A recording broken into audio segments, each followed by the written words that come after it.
প্রিয় দর্শক দেখছেন নি, এই যে আপনাদেরকে এর আগে একটা ভিডিও দিয়েছি কর্নার কিভাবে লাগায় বা কর্নার লাগাইলে কর্নার লাগানোর উপকারটা কি।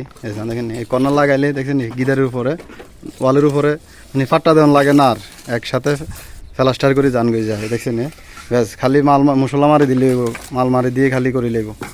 দেখছেন নি কীভাবে করতে আছে, একবারে সুবিধা। তো কর্নার লাগাইলে সুবিধাটা এটাই, প্লাস্টারটা করতে কামটা আগাই যায় বা কোনা কানি আর ভাঙে না, একবারে শীতে।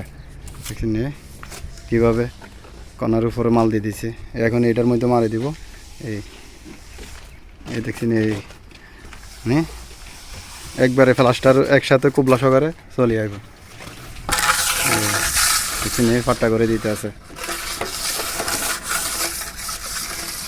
তো এইভাবে সবাই কর্নার লাগাই নেবেন আগে ভাগে, তাহলে প্লাস্টার আগাইব এবং যে কোনার কানিটা আছে কানিটা একবারে তীরের মতন সিধে হইব এবং সোজা আইব, বাঁকা হইতো না, আর কাজও আপনাদের সহজ হইব। তো কাজের ভিডিওগুলো আমরা কীভাবে করি বিদেশে, কাজের ভিডিওগুলো আপনাদেরকে দিই। ভিডিওগুলো যদি ভালো লাগে অবশ্যই শেয়ার করে দেবেন, একটু ভালোবাসা দেবেন। আপনাদের ভালোবাসায় ফেসবুকে টিকে থাকতে চাই। তো এই ভিডিওটা যদি ভালো লাগে অবশ্যই সাদ্দাম হোসেন পেজটি ফলো দিয়ে রাখবেন এরকম নতুন নতুন কাজের ভিডিও পাওয়ার জন্য। সবাই ভালো থাকবেন, আমাদের জন্য সবাই দোয়া করবেন।